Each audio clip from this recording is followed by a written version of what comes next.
भारत के prime minister Narendra Modi ने एक ट्वीट की है। कनाडा में हिंदू मंदिर पर हुए हमले को लेकर अब वहां के हिंदू खुद सड़कों पर उतर आए हैं। मोदी साहब ने I think this is really hitting hard. हालात जरा बहुत ज़्यादा अब कशीदा हैं और इसमें अब ये कल के दिन के बाद इवेंट्स किस तरह अनफोल्ड होते हैं ये एक बड़ा इशू बन चुका है और बहुत बड़ी खबर है।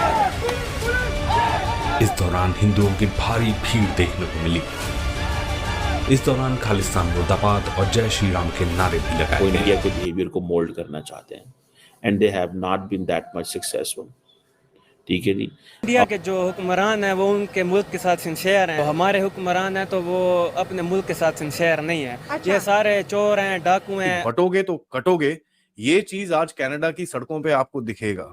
अगर ऐसे हमले इस वजह से करवाए जा रहे हैं या हो रहे हैं कि इससे इंडिया जो है वो कमजोर हो जाएगा। बैलेंसिंग एक्ट करना क्या आसान होगा मुल्कों के लिए, क्या नामुमकिन हो जाएगा। तो आप वीक कर पाएंगे या तो ये नहीं हो सकता। Calling this, Indians are calling that this is state sponsor of terrorism. Indians इसको कह रहे हैं ये state sponsor of terrorism है। ये जो आज ये इतनी बड़ी एक डेवलपमेंट हुई out of the blue. Justin Trudeau ने ये कहा कि no, we have no evidence. और जो मोदी गवर्नमेंट है, जो मोदी एक्चुअली ये मोदी बेसिकली पॉलिटिकल नर्सरी से नीचे से ऊपर आया है। He knows everything. वो ऑक्सफोर्ड से पढ़ के नहीं आया, वो बाहर से इंपोर्ट, वो कोई इंपोर्टेड प्राइम मिनिस्टर नहीं है। हिंदू टेम्पल्स को अटैक किया गया है टोरंटो में, ब्रैम्पटन में भी।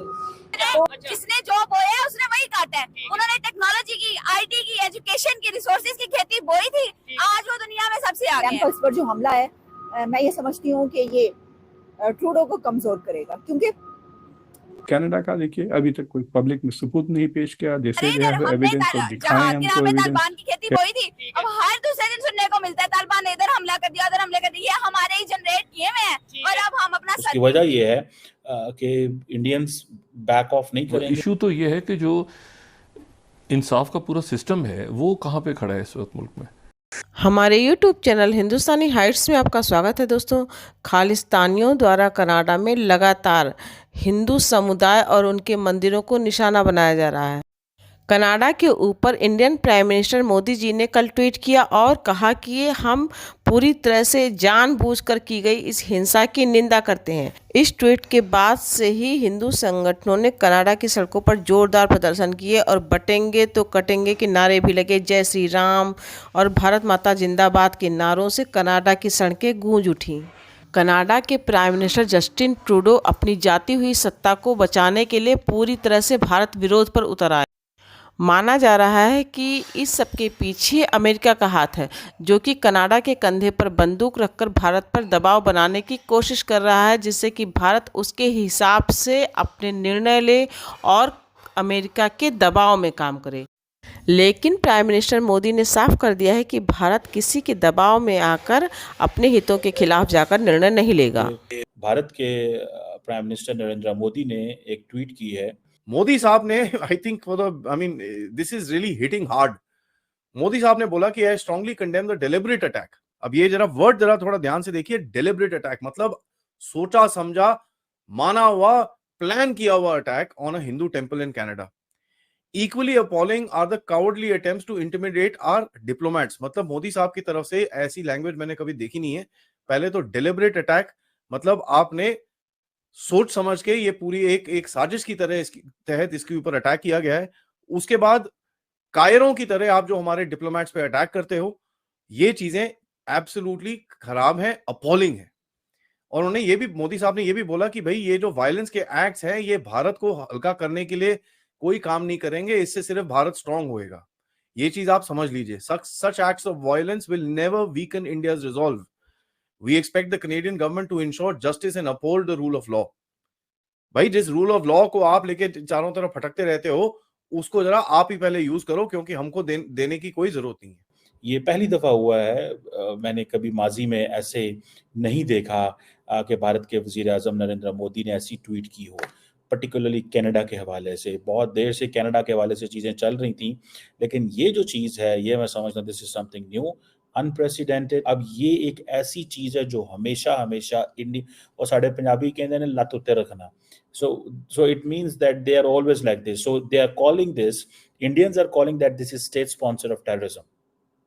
इंडियंस इसको कह रहे हैं ये स्टेट स्पॉन्सर ऑफ टेररिज्म है. इंडिया, जारी बात है, इसको देखें, India has a big mouth in terms of its media, very big media machine. Nobody on earth can compete the Indian media machine. India और कनाडा के ताल्लुकात बिल्कुल नॉर्मलाइज होने वाले नहीं है. There is no way things to will get improved.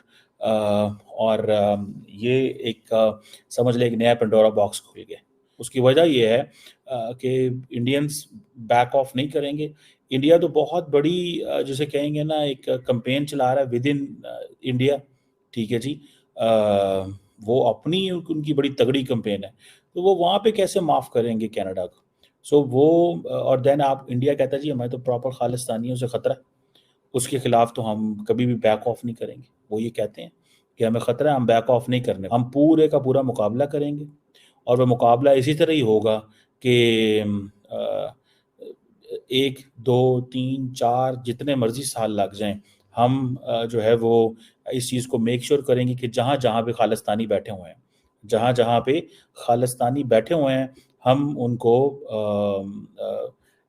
हम उन्हें टैकल करेंगे, हम उन्हें इंगेज करेंगे. जो प्राइम मिनिस्टर मोदी का है, इसको अब क्या होगा, इसको सारी की सारी जो डिप्लोमेटिक कम्युनिटी है वो पड़ेगी, इसको सारी की सारी जो इंटरनेशनल कम्युनिटी है वो पड़ेगी. इंडिया का एक इम्प्रेशन बाहर निकल आएगा कि भाई इंडिया जो है वो टेक ऑन टफ लाइन ले रहा है कनाडा के ऊपर. आपको याद है कि इंग्लैंड के अंदर जब ये वाक़या हुआ तो इंडियंस ने क्या किया कि उन्होंने जो इंग्लैंड की थी वो हाई कमीशन थी दिल्ली के अंदर, उसकी सिक्योरिटी वापस ले ली. जब उन्होंने सिक्योरिटी वापस ले ली तो उन्होंने कहा अब हम क्या करें. सो ये चीज़ें जो हैं ये हमें बताती हैं और हम इसको देख के अंडरस्टैंड करते हैं. लेकिन इसकी वजह से ये हो रहा है कि उनको अंडरस्टैंड भी है कि हमने इनको ठीक कैसे करना है. कैनेडियंस को भी समझ नहीं आ रही कि कैनेडियंस अभी ये सिर्फ देख रहे हैं कि भाई साहब ये freedom of speech, freedom of expression के एंगल से देख रहे हैं, लेकिन the moment there is a freedom of speech expression, बीच में वायलेंस भी आ जाता है. तो ये चीज़ फिर उनको थोड़ी सी they will have to look at it. ऐसे नहीं होगा कि ये चीज़ कंक्लूड नहीं होगी. बहरहाल नरेंद्र मोदी का बोलना, बात करना, ट्वीट करना, इट मीन्स के वो जो हिंदूज़ हैं पूरी दुनिया के अंदर जहाँ जहाँ बैठे हैं उनको ये मैसेज दिया जा रहा है कि इंडिया जो है वो जागा हुआ है, इंडिया देख रहा है. और आपको पता है कि ख़ास वो जो डियास्पोरा है, अब देखिए नरेंद्र मोदी दुनिया के जिस मुल्क में भी जाते हैं वहाँ पे डियास्पोरा बाहर आता है. वो क्यों आता है? बिकॉज ऑफ द नेशनलिज्म, समझ लें रिलीजियस नेशनलिज्म जो नरेंद्र मोदी की तरफ से आती है कि वो अपने मज़हब को भी प्रोटेक्ट कर रहा है, जो इंडिया की आइडेंटिटी है उसको रीफ्रेम कर रहा है, रीड्रॉ कर रहा है, रीस्केच कर रहा है as per the religious principles and thoughts. So हमें नरेंद्र मोदी को सपोर्ट करना है, हमें we have to stand with him.